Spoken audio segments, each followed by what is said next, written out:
Today I have a very special guest.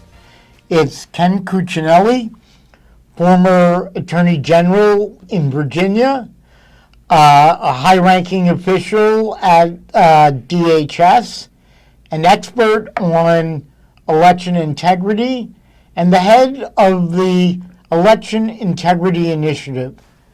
Welcome, Ken, and thank you for being on. My pleasure. How much safer and how much more fair will our elections be this time around? Have we made significant progress? Are we going to get a fair result? So we've made enormous progress in the last 2 years. So we are far better off going into the 2022 midterms than we were headed into the 2020 election.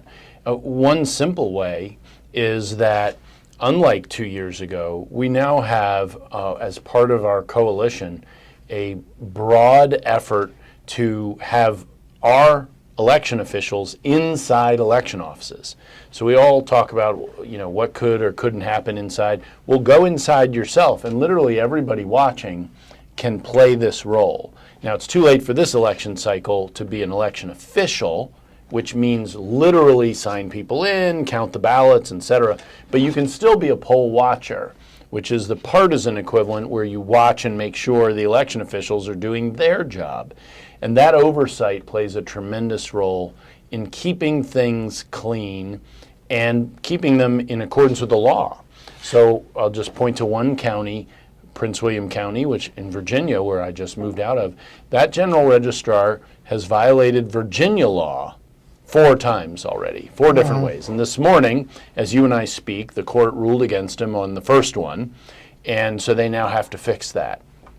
And we have teams that are attacking these problems ahead of the election this time. We did not have this in any sort of broad scale across the country 2 years ago. That is a huge change.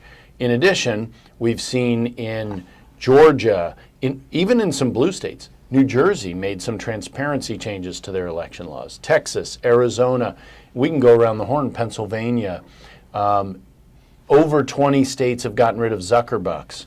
An enormous number of these states have made election reforms that clean up their elections, by which I mean make them cleaner, easier to oversee for citizens, and provide greater security. Things like voter identification that Americans across the board agree on, common sense things. And we've seen these sorts of improvements all across the country. Let me focus in on 3 states, Arizona, Georgia, Pennsylvania. They were problem areas, at least in some people's view, last go-around. Have we made structural changes in any of those states?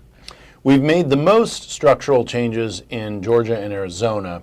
Pennsylvania got rid of Zuckerbucks, and Zuckerbucks is the ability of private billionaires like Mark Zuckerberg, thus the name, to come in and selectively finance election offices and essentially turn them into Democrat Party get out the vote efforts. And that happened across the country. Arguably, statistically, that alone changed the outcome of the election in 2020. That has been eliminated in Pennsylvania. We just saw a ruling from their Supreme Court, which is a very political Supreme Court. It is literally the first election ruling that I know of by the Pennsylvania Supreme Court that went the right way, that got rid of counting undated ballots after Election Day. And you'd think, well, of course, that's crazy. But crazy doesn't mean it won't happen. Well, now it won't happen in Pennsylvania, and this has been a point of significant controversy in Pennsylvania. It literally affects thousands and thousands of potentially very sketchy ballots coming in and perhaps being cast after the election. So that's the improvement in Pennsylvania. There's not a ton beyond that.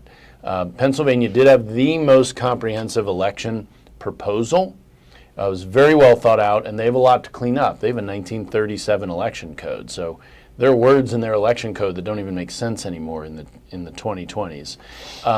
In Georgia, which got an awful lot of attention when many people on the left started attacking them for their election reforms. You remember Jim Crow 2.0 and so forth. And that was so false that even the Washington Post called it false.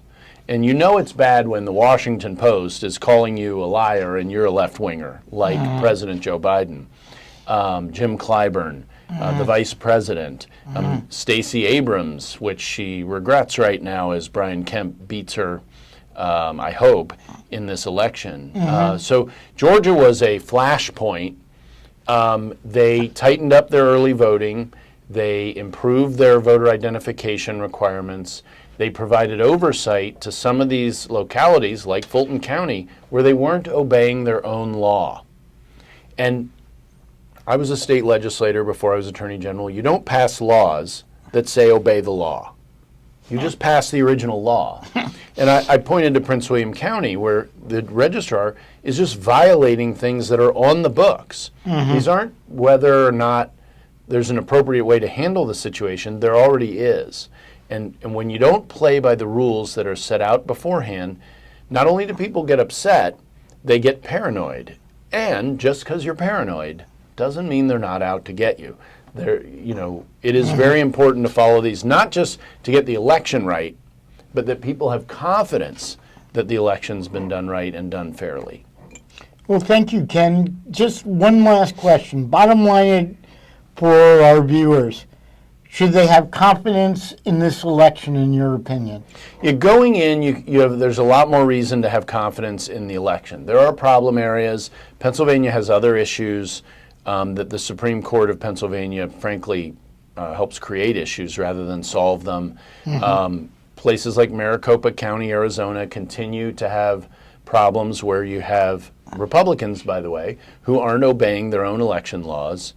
So there are problem areas, and so I can't guarantee that everything's going to run well, but I can guarantee it's going to run better than it did in 2020 by a fair margin across the country. So I'm very happy about that. We have years more work to do, though. Years more work to do in many states. And if you think back to Bush v. Gore, you and I are old enough for that, in 2000, that was a disaster. And Florida was mortified. They were embarrassed at how pathetic their system looked.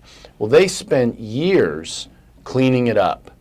Jeb Bush was governor then, and to his credit, they spent the time on these nuts and bolts, nitty-gritty, very unsexy things that over the course of years really made Florida one of the best-run large states election systems in the country. And we may see, as we did in 2020, the votes will be counted in Florida before you get up Wednesday morning. And for the third largest state and the largest swing state, that's really quite an accomplishment. Thank you, and that's a wrap.